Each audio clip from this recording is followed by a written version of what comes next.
E aí, meninos, boa noite. A gente vai discutir aqui algumas questões, tá bom?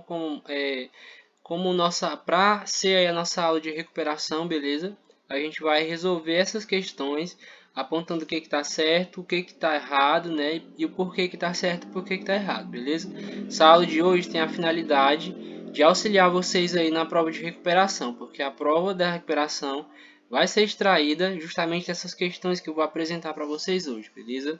Então a primeira questão diz o seguinte: os hebreus e os fenícios são povos de origem semítica. Sabendo disso e com base no que foi estudado, assinale a opção que melhor define o que são os povos semitas. Então a letra A, trazendo aí uma definição sobre os semitas, diz o seguinte, né? povos que, segundo a Bíblia, descendem de Sem, filho de Noé. Foi o que eu falei para vocês nas aulas, né?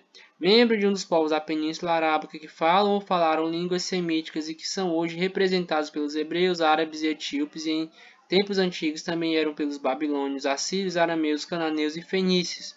Além da língua, possuíam em comum uma religião monoteísta, o islamismo, o judaísmo ou o cristianismo. Então a letra A está corretíssima, certo? A gente vai marcar essa opção, porque ela está correta, né? E aí, outras questões aqui para a gente discutir. Letra B.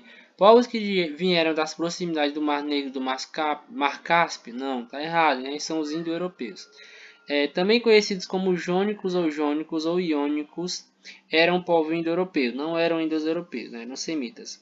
Foram uma das 4 principais tribos em que os antigos gregos dividiam esse povo. Então, também está errado, né? Os gregos não estão relacionados. Na letra A está corretíssima, né? Vamos aqui para a segunda questão, né? Vamos aqui discutir essa questão, né? A Bíblia é referência para entendermos a história do povo hebreu. Segundo esse livro, por volta de 1800 anos antes de Cristo, Abraão recebeu um chamado de Deus e foi para a Palestina. Aproximadamente em 2000 anos antes de Cristo, os hebreus chegaram à Palestina e viviam organizados em tribos. A religião dava identidade nacional aos hebreus, eram monoteístas. Assinale a opção correta que segue dando uma definição correta sobre os hebreus em concordância com o texto acima. Letra A. Podemos dividir a história dos hebreus em 3 momentos: governo dos patriarcas, governo dos juízes e governo dos reis? Sim, essa opção está corretíssima, certo? Lá a gente vai acertar a opção correta no caso. Vamos discutir aqui as outras opções. Por volta do ano de 1200 a.C., habitaram diversas regiões da Grécia. Está errado aqui porque eles não habitaram regiões da Grécia. Com forte característica militar, eles não tinham forte característica militar, está mais relacionado com os assírios, então já elimina a letra C também. E letra D, como consequência da invasão hebraica, diversas pessoas se dispersaram e fugiram para os locais. Esse movimento ficou conhecido como primeira diáspora grega, não, foi primeira diáspora hebraica, né? Então, está errado só o termo grego aqui, beleza? Então, opção correta, letra A, de abacate, né? Questão 3, vamos aqui para a questão 3, né? Vamos discutir aqui essa questão também. Sobre o processo de formação da monarquia entre os hebreus, assinale a opção incorreta, né? Letra A diz o seguinte: quando chegaram à Palestina, os hebreus disputaram o território com seus habitantes. Os conflitos contra os povos inimigos unificaram as 12 nações. Perfeito, tá? As 12 tribos. Tá correto. Nesse contexto, desculpem, eu bocejei aqui sem querer. Nesse contexto, por volta do ano de 1010 a.C., Saul foi proclamado rei dos hebreus, formando o reinado em Israel. Perfeito, tá correto também. A formação da monarquia hebraica ocorreu após a era dos juízes, também está correta. A formação da monarquia hebraica é um fato recente, ocorrido no ano de 1948. Erradíssimo, não foi recente, né? Está com muito tempo, na verdade, né?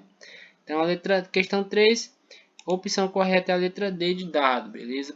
Próxima questão aqui é a questão 4, né? Vamos aqui discutir essa questão também, né? Podemos afirmar que a imagem abaixo representa o território da civilização, né? Qual civilização representa esse território, né? Mostrei para vocês no mapa. E aqui está a opção correta, né? Letra A, fenícios, né? Representa a civilização dos fenícios. Não representa hebreus, nem persas, nem gregos, né? Esse mapa aqui que mostra cidades como Biblos, Beirute, Sidom, Tiro. Todas essas cidades são cidades do Império Fenício, beleza? Então essa opção bem facinho para vocês, mesmo para que não haja erro, né? Vamos lá, quinta questão.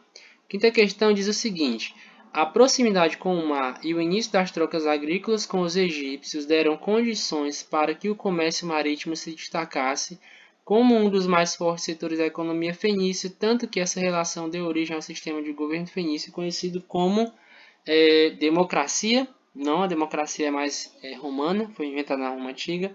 Talassocracia, né? Talassocracia, que era aquele governo de homens ligados à produção de navios e ao comércio pelo Mediterrâneo, né? Então tá perfeita a letra B, está correta no caso. Você vai marcar a talassocracia. Oligarquia não, aristocracia também não, né? Vamos lá. Sexta questão. Sobre os persas, né? Dário I da Pérsia dividiu seu vasto império em províncias administrativas chamadas, né? Tem aqui um parêntese aqui. E ele vai querer saber qual é, né? Qual é essa opção aí que ele vai perguntar para vocês. Sendo cada uma delas governadas por um, e aí mais um parênteses, né? Que era vigiado pelos. E aí ele pergunta para vocês, né? Qual é a opção que vai acertar, né? Que vai completar corretamente, né? Então ele diz assim, né? Vamos reler a questão, agora preenchendo com a opção correta. Dário I da Pérsia dividiu seu vasto império em províncias administrativas chamadas satrápias, beleza? Os territórios eram chamados de satrápias, sendo que cada uma delas era governada por um sátrapa, certo? Aquele cara que governava aquele território. E esse sátrapa era vigiado pelos olhos e ouvidos do rei, né? Aquele cara que funcionava como um fiscal, digamos assim, beleza? Então a questão 6, a letra B, está correta. Questão 7. A religião persa no início era caracterizada por ser politeísta. No entanto, entre os séculos 7 e século 6 a.C., o profeta Zoroastro defendeu a existência de Deus do bem e do mal, caráter dualista, né? Religião dualista, religião politeísta. Ou seja, eles passaram por uma transição, né? Eram politeístas e se transformaram em dualistas. Ainda sobre a religião, podemos afirmar corretamente aqui, né? Hormuz, letra A, era a divindade representativa do bem e da sabedoria. Além dele havia um deus Ahriman, representando o poder das trevas, o poder do mal. As duas divindades confrontavam-se constantemente. Caberia ao homem a missão de adorar o seu criador, Hormuz, para evitar o triunfo das trevas. Então essa era a lógica básica da religião dualista deles. Está corretíssima essa opção aqui. Eles tinham essa crença, essa ideia de que existia um Deus que representava o bem, um Deus que representava o mal. E aí eles tinham que orar, obviamente, para aquele Deus que era o bom, né? Que tinha sido o criador deles. E aí, a partir daí, esse Deus bom ganharia nessa luta contra o mal, né? Letra B. Anubis era a principal divindade da religião persa. Não, Anubis é um deus egípcio. Os persas não acreditavam na vida após a morte. Está errado, porque eles acreditavam sim nessa ideia. Podemos afirmar que a religião persa tornou-se essencialmente monoteísta devido à influência dos hebreus que cultuavam Javé. Também está errado, né? Não foi monoteísta, foi dualista. Então, sétima questão, e letra A, né? De Antônio, né? Então, temos aí essas 7 questões. Lembrando aí que a nossa recuperação vai ser extraída dessa revisãozinha aqui, né? No caso, dessa aula de recuperação de hoje, beleza? Então, um abraço a todos, façam uma ótima prova, aqueles que ficaram de recuperação, infelizmente. E é isso, né? Um abraço e fiquem com Deus.